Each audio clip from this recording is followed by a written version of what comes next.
Hello everyone. In this series, we will dive into Bobby Fischer's iconic book My 60 Memorable Games, a masterpiece that showcases the genius of one of the greatest players in the chess history. From brilliant tactical fireworks to subtle endgame squeezes, each game reveals Fischer's unmatched precision, fighting spirit, and quest for perfection over the board. But our journey doesn't end here.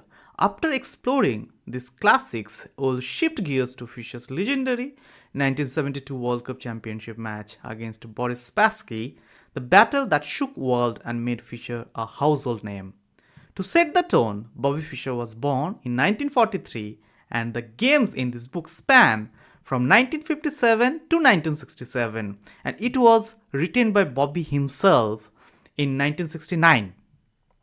That means the first game was played when Fischer was just 14 years old. The 60 games come from a period before he became the world champion, but they give us a rare glimpse into the mind of a young Fischer, the prodigy, shaping his style, sharpening his instincts, and paving the way to his future dominance. These games are not just history lessons, they are our goldmine of chess wisdom, offering deep positional ideas, tactical brilliance, and endgame mastery. Studying them will certainly make us better players and help us appreciate what made Fischer a legend. So get ready to sharpen your chess understanding and witness the brilliance of Fischer's path to the crown. Let's dive into the mind of a champion. Now, first game he played against Sherwin in New Jersey Open Championship 1957, where Bobby mentioned that Sherwin makes no serious errors in the openings. He misses several equalizing opportunities, demonstrating the technical virtuosity that is to become his hallmark. Fischer gradually strengthens his grip by accumulating small advantages, the better center and the bishops, and to be precisely, double bishop. Now let's start the game. Game start with e4, c5, knight f3, e6, and d3. This used to be Bobby's favorite. He thought it led to a favorable variation of the King's Indian reversed, particularly after Black committed himself with e6. Now, in the same kind of opening in the game 5, we will see Fischer versus Rosetto Mar del Plata in 1959, where Fischer replied with d4 rather playing d3. However, let's get back to the game. Knight c6, g3, knight f6. Now here, Fischer replied with bishop g2, bishop e7, castling, castling. But Fischer mentioned here like more usual would have been, but not without castling, rather striking in the center with d5. However, let's get back to the game. Knight bd2,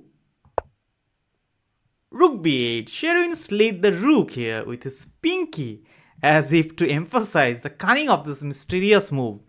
Fischer, to be precisely, was not so impressed with the move. He felt like what giving him the purpose to move his rook, because maybe something like he is planning that in future this bishop can be dangerous maybe for that, but at the same time, or maybe he is planning to push this b5, but that can be pushed anyhow.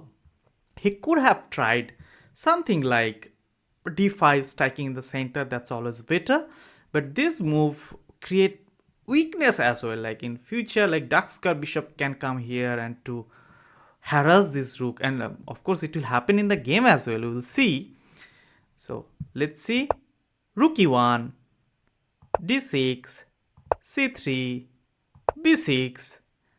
But here Fischer mentioned that as you are bringing your rook here and as you are planning to play in the queen side, so it would have been better rather playing b6.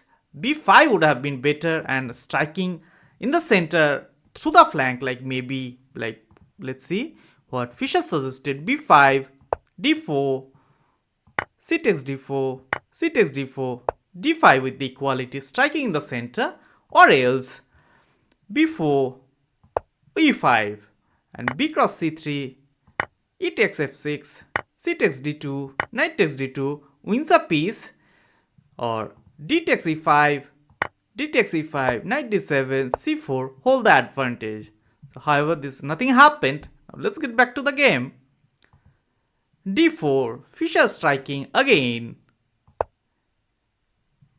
Queen c7, this led to the trouble. Black should strike for counterplay by the opening the c file. Now, as you are not striking in the center, you are not striking in the flank, you have the opportunity to open this file and maybe like bringing your bishop, bringing this rook and utilize this file. Not doing anything, this is too passive for black, like not developing these pieces, not taking or even not moving this pawn. So this is too passive and he was not impressed with this move. Like c cross d4 would have been better, c cross d5, d5, striking the center again.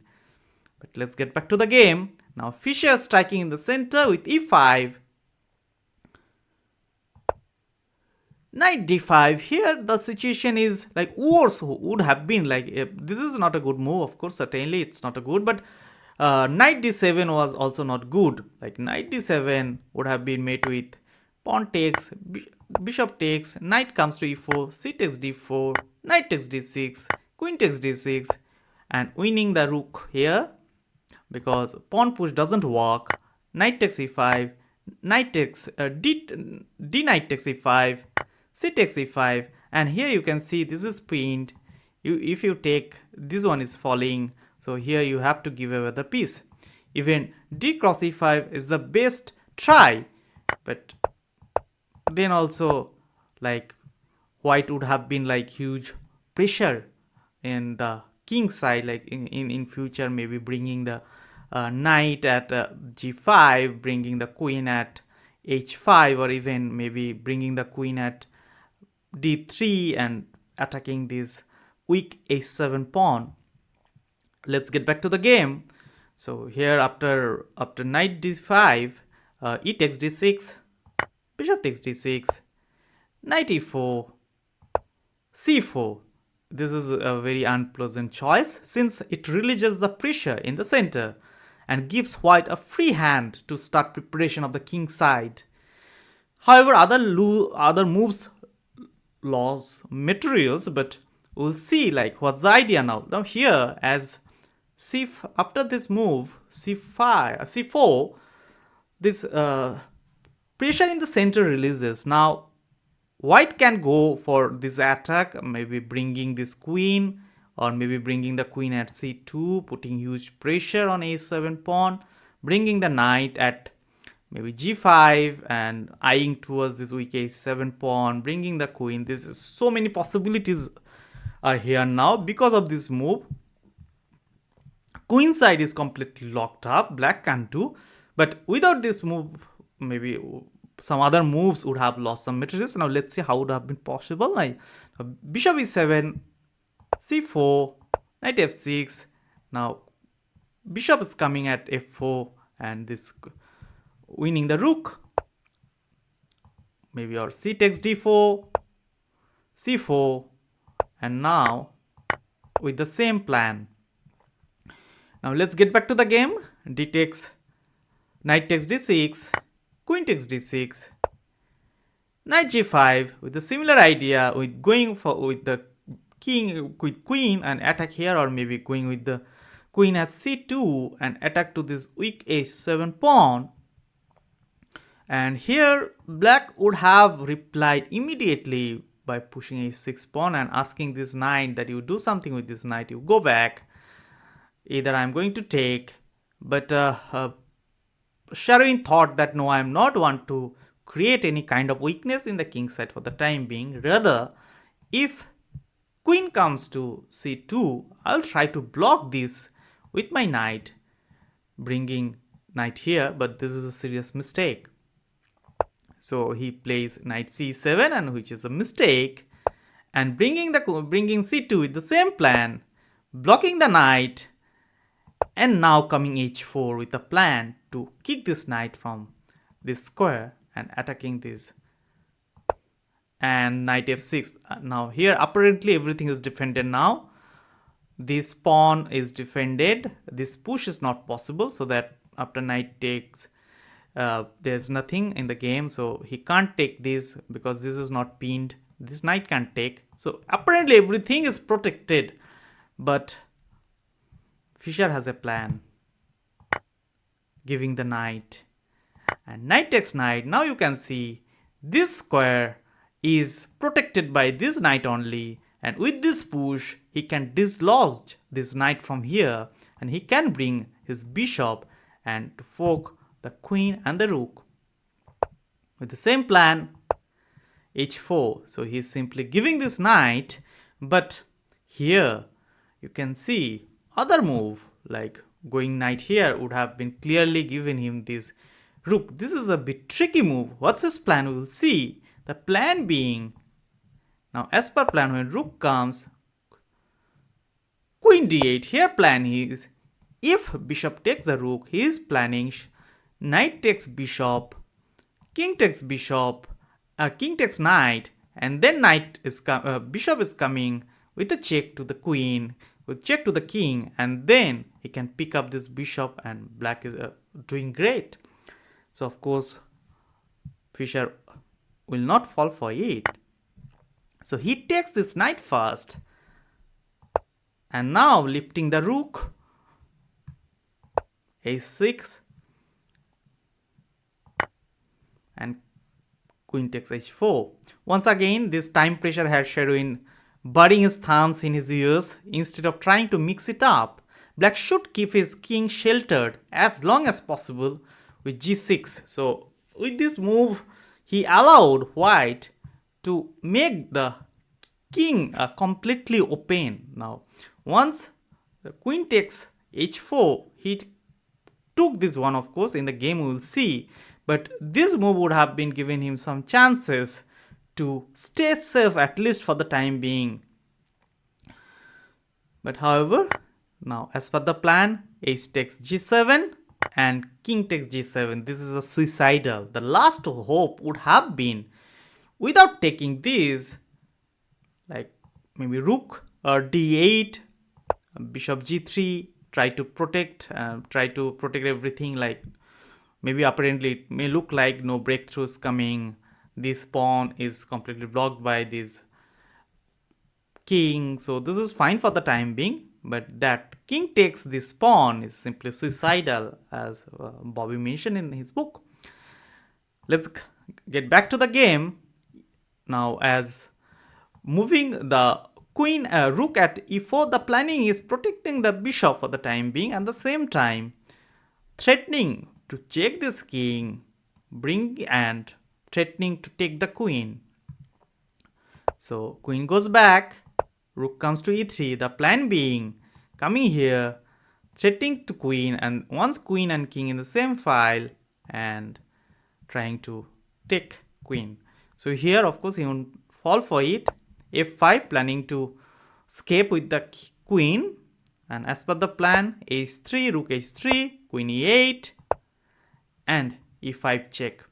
Now queen g6 would have been blundered, as we saw. So after going back, check, and knight comes to protect the check. Now here h6, Fischer could have one couple of exchanges, like now this he could have taken this rook, or even could have taken this rook after that. So couple of rook was possible, but Fischer felt that there was more in the offing.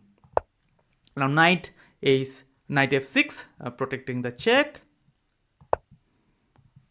Queen d2 with a plan to give a check, and then in the next move taking this with the checkmate threat. So king f7 is trying to escape